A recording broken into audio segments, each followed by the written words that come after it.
दक्षिण भारत में आंध्र प्रदेश के अनंतपुर जिले में भारतीय इतिहास का एक अद्भुत और रहस्यों से भरा हुआ मंदिर है जो बेंगलोर शहर से लगभग 120 किलोमीटर की दूरी पर स्थित है, जिसे लेपाक्षी मंदिर या वीरभद्र मंदिर के नाम से जाना जाता है। भारत के प्रसिद्ध और रहस्यमयी मंदिरों में से एक यह मंदिर अपनी वास्तुकला और हैंगिंग पिलर के लिए विश्व विख्यात है, जिसे देखकर आप एक पल के लिए आश्चर्यचकित हो जाएंगे। इसीलिए इस मंदिर को हैंगिंग टेम्पल के नाम से भी जाना जाता है। यह मंदिर राष्ट्रीय राजमार्ग 7 पर स्थित है, जो आंध्र प्रदेश और कर्नाटक को जोड़ता है। मंदिर का संबंध भगवान शिव के वीरभद्र रूप तथा रामायण में श्री राम जटायु प्रसंग से है। यह मंदिर आंध्र प्रदेश के अनंतपुर जिले के एक छोटे से गांव में स्थित है, जिसे लेपाक्षी गांव के नाम से भी जाना जाता है। इसके सबसे पास का शहर हिंदूपुर है। यह हिंदूपुर शहर से 15 किलोमीटर पूर्व में तथा बेंगलुरु के 120 किलोमीटर उत्तर में स्थित है। मंदिर को कुर्मसेला के विशाल पहाड़ों के बीच ग्रेनाइट की अत्यंत कठोर चट्टानों को काटकर बनाया गया है। यह पहाड़ कछुए के आकार में हैं, इसलिए इन्हें कुर्मसेला या कुर्मासेलम के नाम से जाना जाता है। संस्कृत भाषा में कछुए को कुर्म कहा जाता है। लेपाक्षी का अर्थ रामायण काल में जब भगवान श्री राम अपने भाई लक्ष्मण व माता सीता के साथ 14 वर्षों के वनवास पर थे, तब वनवास के अंतिम चरण में वे इसी स्थान पर आकर ठहरे थे। उसी समय दुष्ट रावण ने मारीच की सहायता से माता सीता का अपहरण कर लिया था और उन्हें पुष्पक विमान में बिठाकर लंका ले जाने लगा।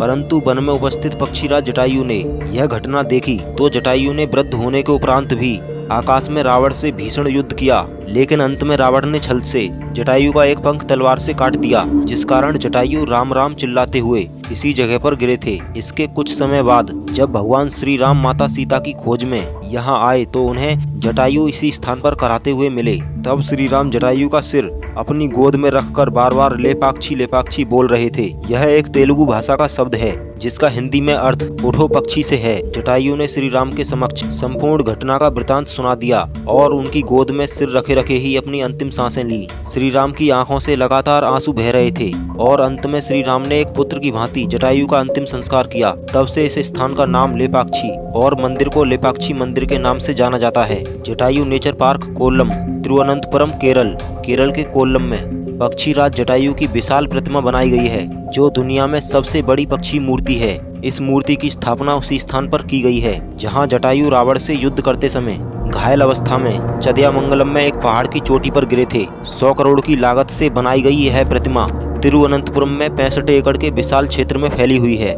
इस काम का जिम्मा जटायु अर्थ सेंटर ने लिया है। यह पार्क एक प्रसिद्ध पर्यटन स्थल है जिसको बनने में 10 वर्ष का समय लगा है। इसमें स्थापित की गई जटायु स्कल्पचर की चौड़ाई 150 फीट, ऊंचाई 70 फीट और लंबाई 200 फीट है। यह पार्क कुल 30,000 वर्ग फीट के क्षेत्रफल में फैला हुआ है। केरल को ईश्वर का अपना घर, गॉड्स ओन कंट्री कहा जाता है। यह कोई अतिशयोक्ति नहीं है, जिन कारणों से केरल विश्व भर में पर्यटकों के आकर्षण का केंद्र बना है, जहाँ समशीतोष्ण मौसम, समृद्ध वर्षा, सुंदर प्रकृति, जल की प्रचुरता, सघन वन, लंबे समुद्र तट और 40 से अधिक नदियां हैं। लेपाक्षी मंदिर का इतिहास अति प्राचीन है, जो सतयुग के समय काल का है। मान्यता है कि इस मंदिर में उपस्थित स्वयंभू शिवलिंग का निर्माण महर्षि अगस्त्य ने करवाया था। उसके बाद रामायण काल में 2 और शिवलिंग का निर्माण करवाकर यहाँ स्थापित किए गए थे। इसमें से एक शिवलिंग की स्थापना भगवान श्री राम ने जटायु के अंतिम संस्कार के बाद की थी, जबकि दूसरा शिवलिंग श्री राम भक्त हनुमान के द्वारा स्थापित किया गया था।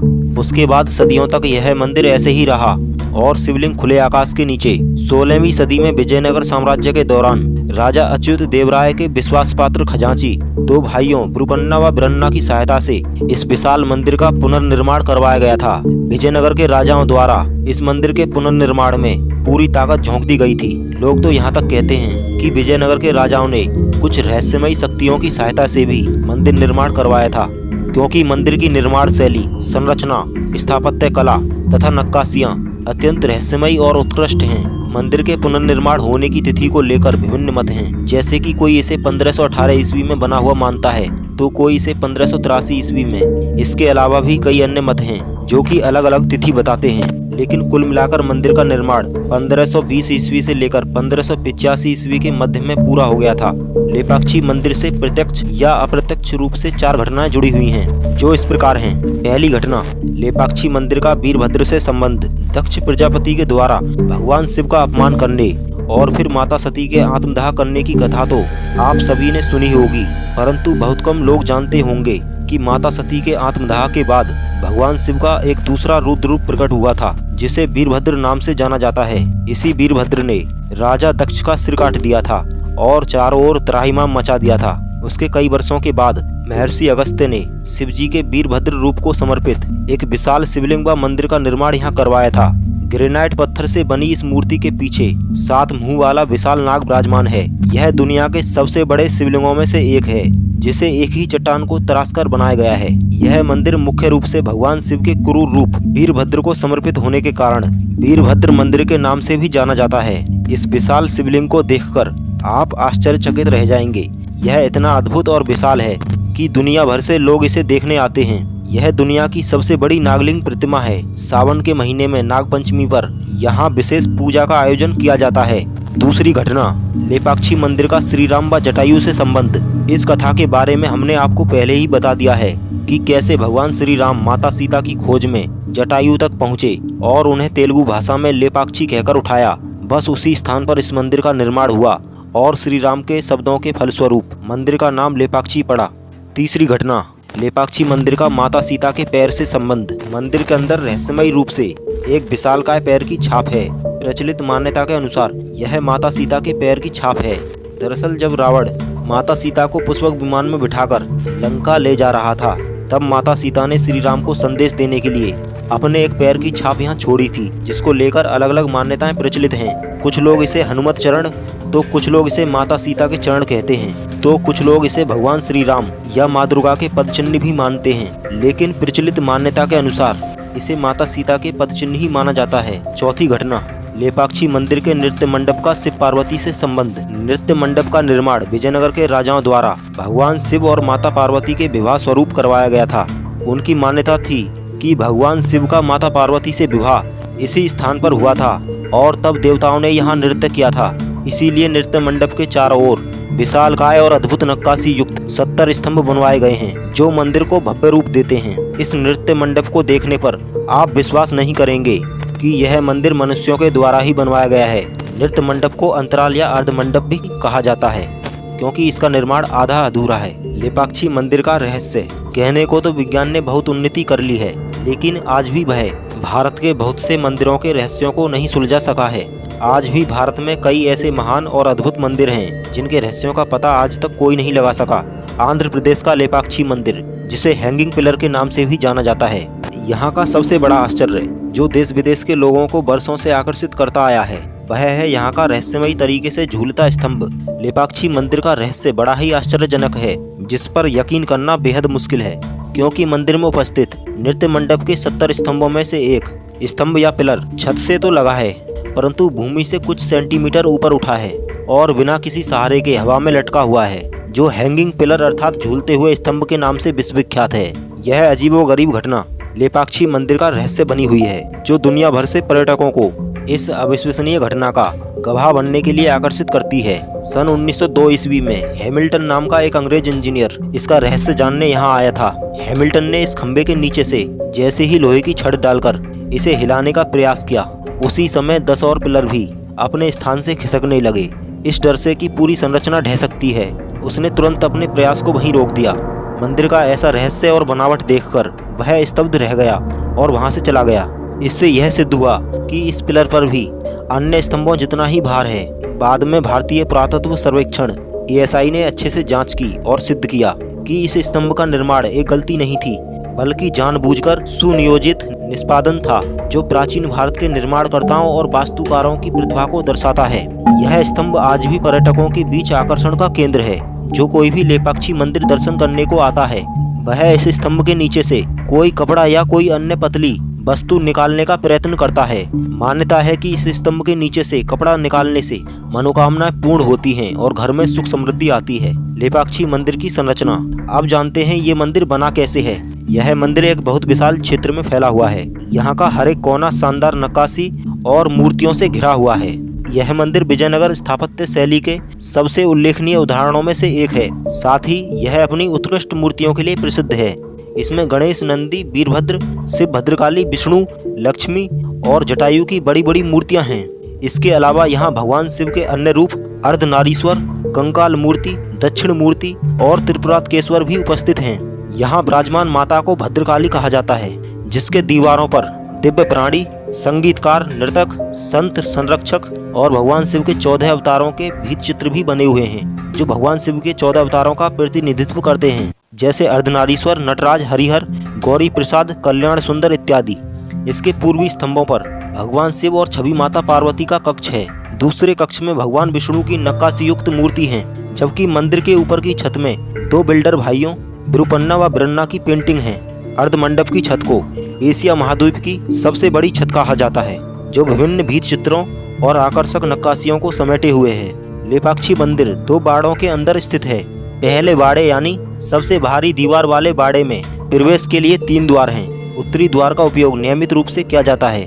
मुख्य द्वार पर एक शानदार गोपुरम बनाया गया है। उत्तरमुखी मुख्य मंदिर दूसरे बाड़े के केंद्र में स्थित है। लेपाक्षी मंदिर में मुख्य रूप से 3 मंदिर हैं, जो भगवान शिव, भगवान विष्णु और भगवान शिव के ही रौद्र रूप वीरभद्र को समर्पित हैं। लेपाक्षी मंदिर के मुख्य देवता वीरभद्र हैं। मंदिर का हर एक भाग, हर एक कोना अद्भुत नक्काशियों, मूर्तियों और भीत चित्रों से पटा पड़ा है।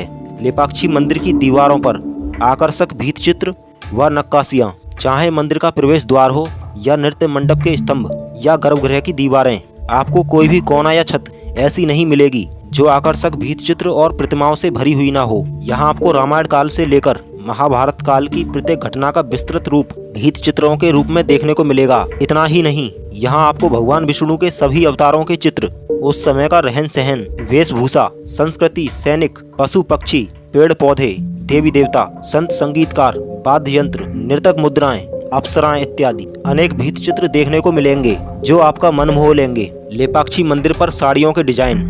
लेपाक्षी मंदिर की एक और विशेषता यह है कि यहाँ की दीवारों पर भीत चित्रों के साथ साथ उस समय काल के कई प्रकार के साड़ियों के डिजाइन भी दिए गए हैं। इसलिए देश विदेश से विशेषज्ञ व साड़ियों के जानकार इन्हें देखने और इनका विश्लेषण करने यहाँ आते हैं। यहाँ आपको शिवलिंग व नंदी की विशाल मूर्तियाँ भी देखने को मिलेंगी, जो ग्रेनाइट की एक ही चट्टान को काटकर बनाई गई विश्व की सबसे बड़ी अखंड संरचना है। यह मंदिर मुख्यतः 3 भागों में विभाजित किया गया है, जिसमें एक मुख्य मंडप, दूसरा अंतराल व तीसरा गर्भगृह है। पहला मुख्य मंडप।